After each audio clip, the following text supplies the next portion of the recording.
Hey, I'm Mazarine Trays, and today I'm going to read to you a little excerpt from my new book called Healing from the Nonprofit Sector.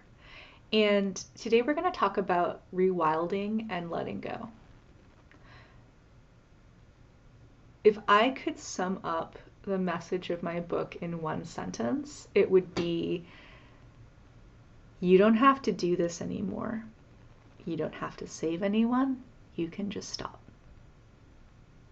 And that's a little bit about what this, one of the final chapters, is about. So, what if you start letting go of who you're told you're supposed to be? Rewilding an area can mean allowing it to go back to its original state. A state where native flowers grow, where the stream gets to flow without man-made influence.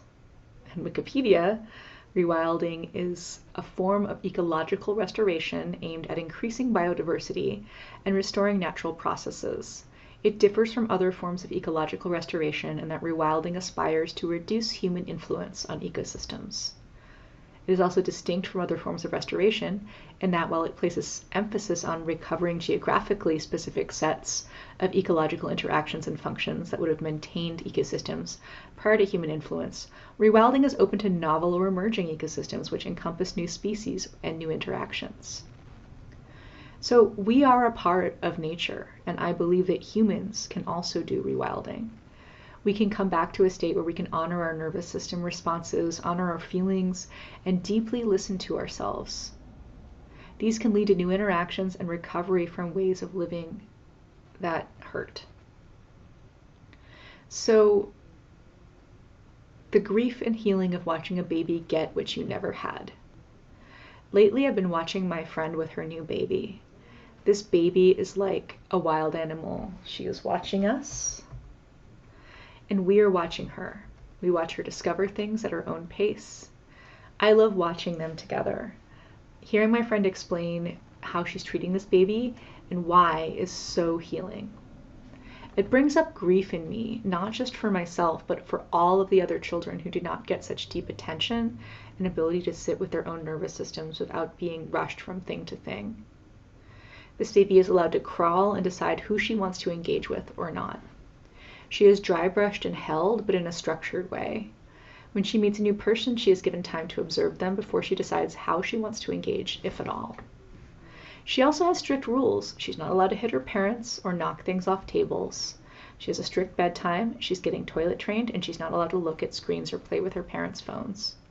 Having these strong boundaries, as well as autonomy when interacting with others, is a great mix.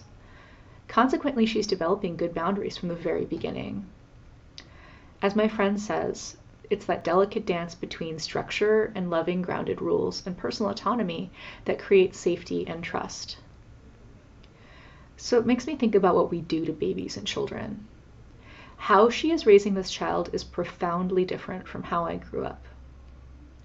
As a baby, I was moved from adult to adult, from house to house, state to state, and country to country, and told to embrace and kiss people I didn't want to touch.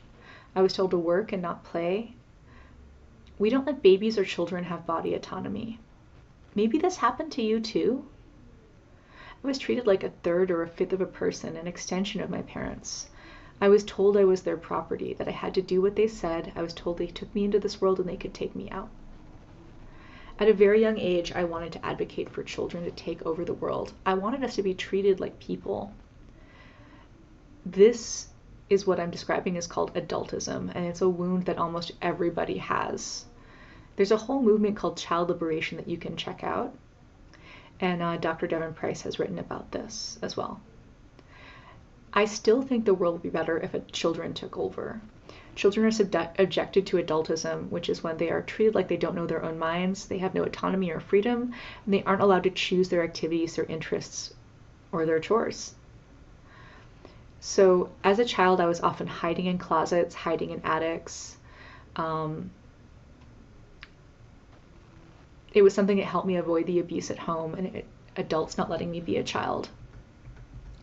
As a female-bodied person, I was often expected to watch all of the children and just be an unpaid, glorified babysitter or cook and clean, while my male siblings were not expected to do that. Sometimes I could go for a walk and hide outside, and I had an attic to stay in sometimes when I wanted to hide.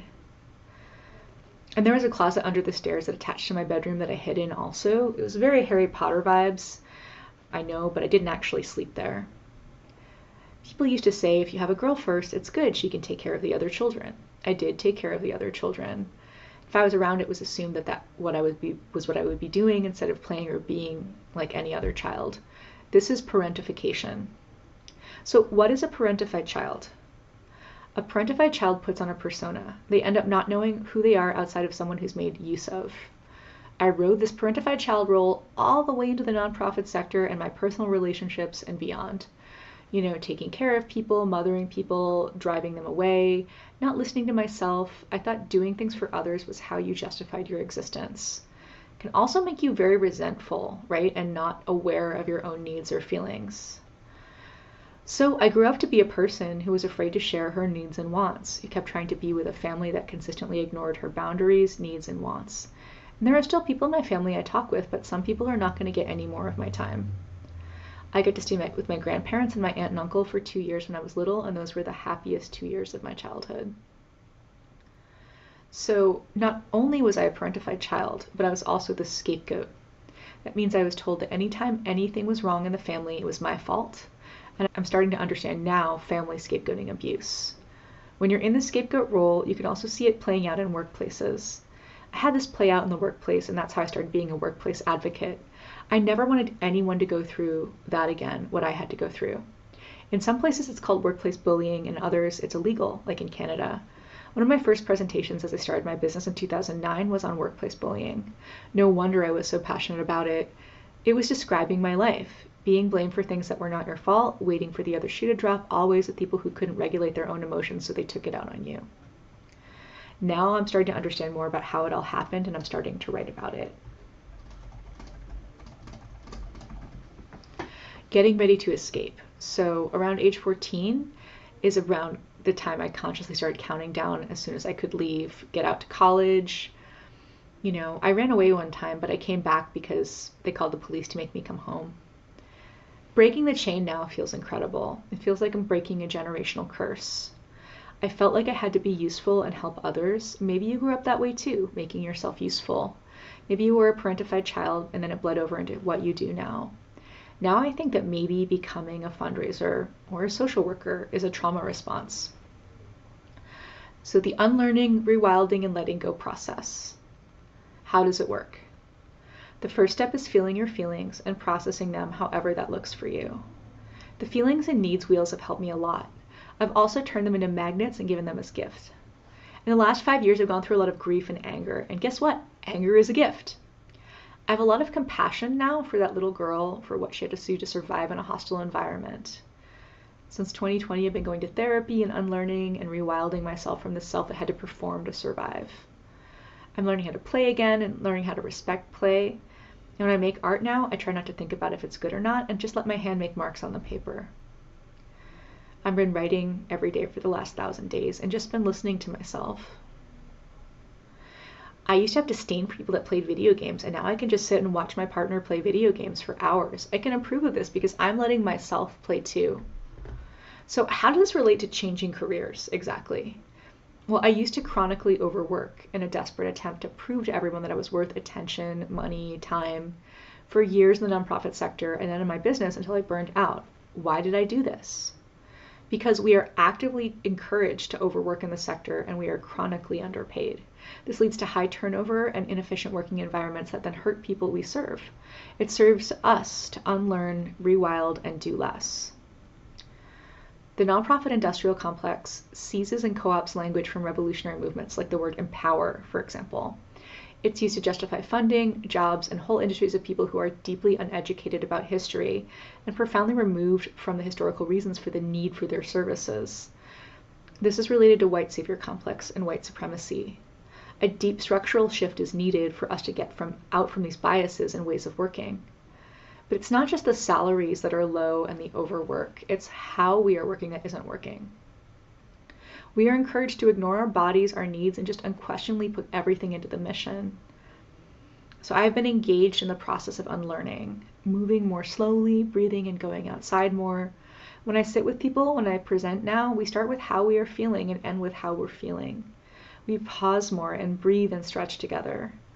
The book, My Grandmother's Hands, my Resma Menachem, has been useful to me in this way. I still work with people and I still help people, just on my terms in a structured way. I'm not overgiving anymore. And I shut the door to a system that wants to drag us through the street. Who would you be if you let go of your nonprofit identity? Maybe the child in you still needs to be heard. Who would you be if you weren't a helper in the nonprofit sector? Who would you be if not someone who feels like she has to run around saving people all the time? Who would you be if you were alone and could just sit and think and take things at your own pace? Watching this little baby get a sense of herself and her wants and needs from the very start is mind-blowing to witness. I'm seeing how slow her nervous system is, and I'm learning from her. I'm learning to be slower with my own nervous system, how to have better boundaries, and how to say no as often as I want, even to places, people, situations, and work that I have a long history with, even to that. It is so tremendously liberating. This is my wish for you.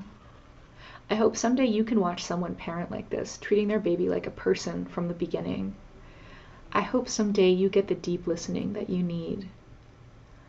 I hope someday you slow down and be with your nervous system, be with your feelings and curiosity as slow as you need to.